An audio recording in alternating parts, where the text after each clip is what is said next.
E aí, tudo bem? Voltando de férias, vamos falar hoje de X-Men 118 de fevereiro de 1979.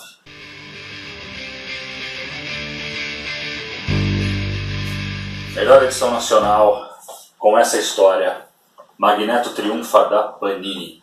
Aqui em Magneto triunfa, essa história se chama O Afundamento do Japão. Está escrito aqui que é por Chris Claremont e John Byrne, ou seja, eles fizeram a história, o texto, tudo junto, com arte final de Rick Villamonte, mas isso não está escrito aqui na edição nacional. Na edição nacional diz que foi o Terry Austin, mas está errado. Essa é a única edição da fase Chris Claremont e John Byrne nos X-Men que não foi arte finalizada pelo Terry Austin, foi arte finalizada pelo Rick Villamonte. É uma arte final bem ruim, vocês vão ver que muda bastante os desenhos, fica muito mal feito. E o John Byrne disse que Rick Villamonte ele não conhecia os X-Men, ele entrou ali de gaiato para cobrir um buraco e desenhou do jeito que ele achou que tinha que desenhar. Em vez dele só cobrir o lápis do John Byrne, ele começou a interpretar os personagens, então alguns personagens ficaram muito diferentes do original. Ele disse que o Wolverine, por exemplo, ficou muito parecido com o Fera em alguns quadrinhos, e teve que ser retocada, a arte final dele teve que ser arrumada pela Mary Severin, porque estava muito distante do original dos personagens. É a primeira edição em que a gente vê que o Wolverine sabe falar japonês. Isso seria muito importante no futuro do personagem, onde a gente veria que ele teria vários laços com o Japão, teria todo um passado lá. Essa é a primeira dica que é dada sobre esse passado do Wolverine no Japão. Nessa edição aparece uma personagem que se chama Colleen Wing. A Colleen Wing apareceu pela primeira vez em Marvel Premiere número 19 de 1974. Ela foi criada por Doug Monk e Larry Hama. Essa história foi publicada aqui no Brasil na revista Heróis da TV número 11, em 1980. A Colleen Wing é uma japonesa, ela é descendente direta de samurais. Ela vem para os Estados Unidos e acaba se aliando a Misty Knight e as duas abrem juntas uma agência de detetives particulares e depois acabam se aliando também ao Luke Cage e o Punho de Ferro. O Punho de Ferro também aparece nessa história, mas é em um único quadrinho.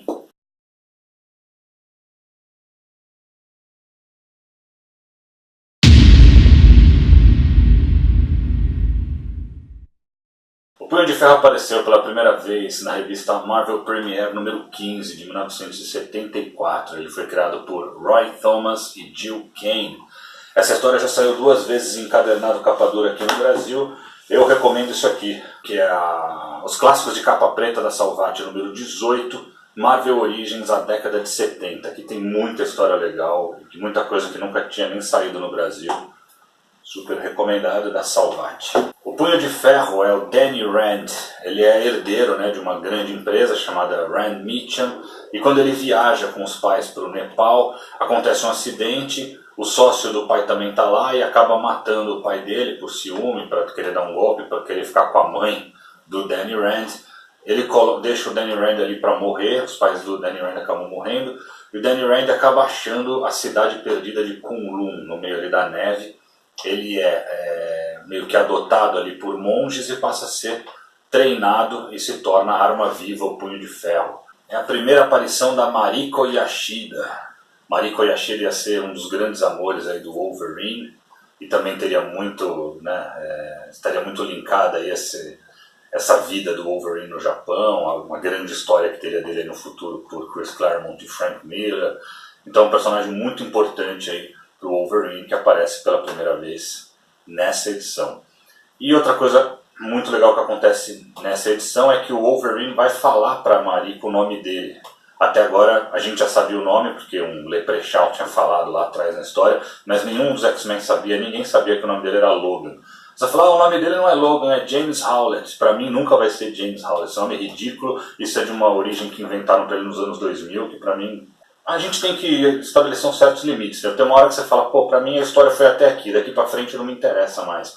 Isso que fizeram a origem do Wolverine é uma história que realmente para mim não me interessa muito. Para mim o nome dele sempre vai ser Logan. E ele quase fala que o nome dele é Logan para Mariko, mas aí eles são interrompidos ali pelo ataque dos Mandroids, mas é bem legal que ele quase fala o nome para ela. No finzinho da história, os X-Men ali dão de cara com a ameaça aí que eles têm que enfrentar, que é o Moses Magnum.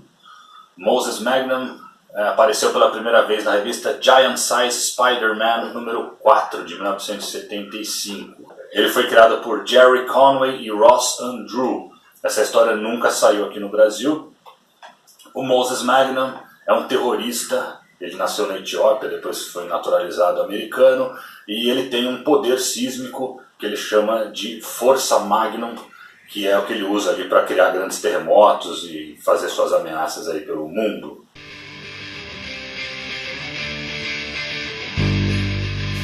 Na última história, os X-Men estavam naquele barco japonês seguindo para o Japão. Nessa história eles chegam no Japão e veem que aconteceu um incêndio ali.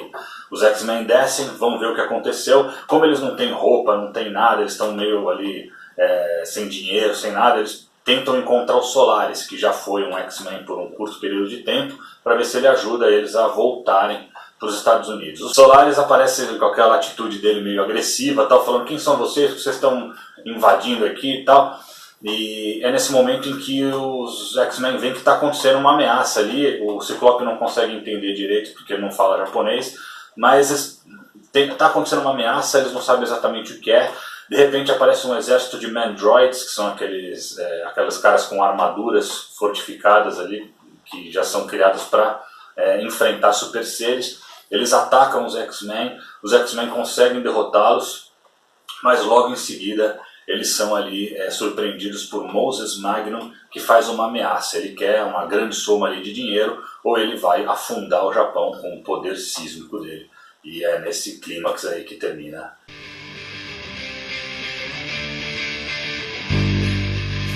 Vamos mostrar dois momentos hoje. Primeiro, esse momento que eu falei que o Wolverine...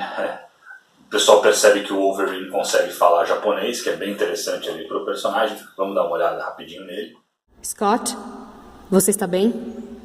Eu ouvi você tossir. Eu respirei fumaça demais. Ei, do nada o ar parece mais agradável e doce. Obrigado, Ororo. Pode soar macabro, mas eu não consigo deixar de pensar nas pessoas.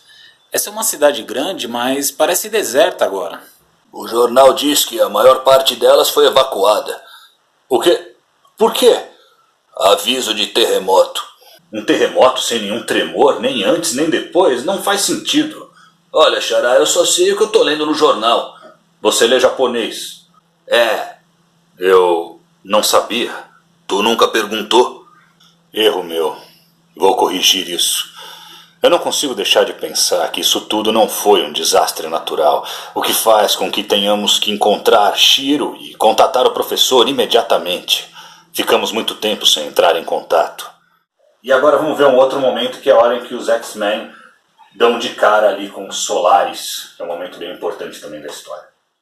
Tudo bem até agora. Chegamos ao pátio externo. É só seguir em frente, chefia. A casa principal é logo adiante. Vocês ouviram, pessoal? Intrusos, fiquem onde estão. Mas que droga! Ou enfrentarão a fúria do protetor do Japão, o senhor dos samurais remanescentes, Solaris! Solaris, sou eu, Ciclope. Eu estou aqui com os X-Men, viemos em paz. Ciclope, as tropas! Ele não tá ouvindo, Xará. É isso aí, valeu, obrigado. Aquela coisa de sempre, né? Dá aquela curtida, dá aquele apoio, mostra pros seus amigos. Espalha esse negócio aí pra gente, tá? Próxima edição a gente vai falar do desfecho dessa história, que acontece uma coisa muito importante. O Banshee perde os poderes, tentando impedir a submersão do Japão. A gente se vê no próximo vídeo. Falou, tchau!